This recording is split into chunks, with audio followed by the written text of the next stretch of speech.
This book is called Grumpy Monkey Up All Night by Suzanne Lang.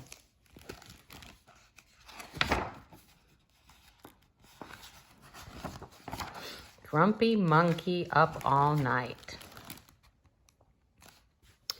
Early in the evening, just about supper time, Norman heard a whole lot of whooping and hollering next door.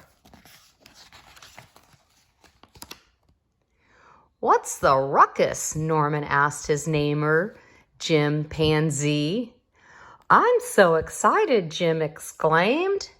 "I'm going to a sleepover at my parents' house. My whole family will be there. Mom, Dad, and my big sisters, Anne and Nan." "Who's that?" asked Norman. "Oh, yeah, my little brother, Tim," grumbled Jim. "But never mind, it'll still be fun. Sleepovers are a good time," Norman agreed.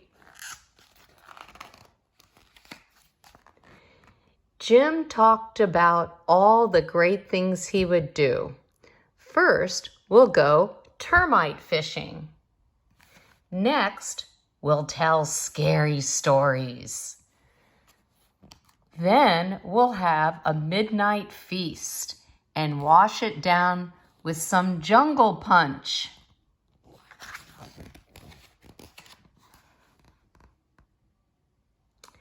"I wouldn't drink punch too close to bedtime," Norman advised. "Bedtime," explained Jim. "Nobody sleeps at a sleepover. We're going to stay up all night."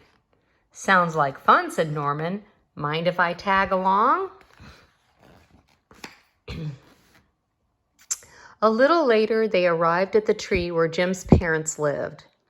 "It's my little grumpy monkey," Jim's mom cried as she gave him a hug. "I'm so happy to see you." "Mom," moaned Jim, "I'm not little and I'm not a monkey.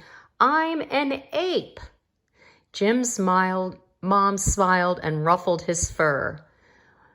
"But you sure are grumpy," she said. "No, I'm not," Jim scowled. "I like your mom," said Norman.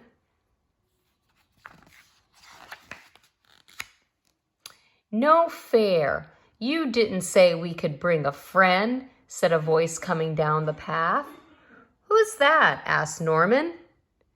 "Tim," exclaimed Jim's family. "I thought you said he was your little brother," said Norman. "I had a growth spurt," said Tim. "What should we do first?" asked Jim's mom.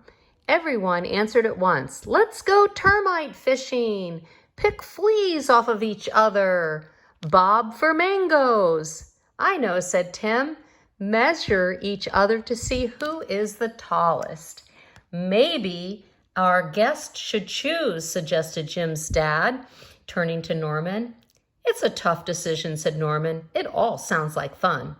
"Don't worry," said Anne. "There will be plenty of time to do everything because we're going to stay up all night," cheered Jim and his siblings. "I don't know," said Jim's mom. "Staying up all night could make for some very grumpy monkeys in the morning." And then the games began. First, they all went termite fishing.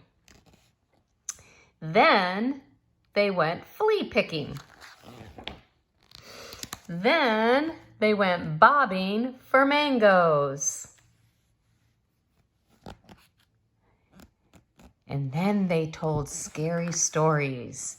"It was a dark and stormy night," said Jim, and Tim trembled. "Your brother's scared," said Jim's mom. "Why not tell a happy story instead?" And then they had a midnight feast. "Hey, you have to share the jungle punch." "But you didn't share the bananas." And they stayed up all night. It's really dark, said Tim, looking around. It's because it's night, snapped Jim.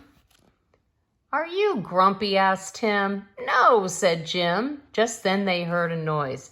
Rrrr. Thunder, shouted Tim, and his eyes went wide. Oh no, now it's dark and stormy. Don't worry, said Jim. It's just Norman snoring. He makes lots of funny snores. Sometimes it sounds like, and sometimes it sounds like. Tim laughed. Other times it's just. Jim and Tim laughed and laughed all night long. As the sun came up, Tim fell asleep. Good idea, little brother, said Jim as he tucked Tim and lay down. But just as he was about to close his eyes, "Good morning, my monkeys," sang Jim's mom. "Mom," shouted Jim, "we're not monkeys, we're apes." "I prefer gorilla, but yeah, ape works," said Norman. "Oh, Jim, I told you staying up all night would make you grumpy," said Jim's mom, ruffling his fur. "I'm not." And then he fell asleep. "You'll always be my grumpy monkey," whispered Jim's mom. And that's the story of Grumpy Monkey, what happened when he stayed up all night.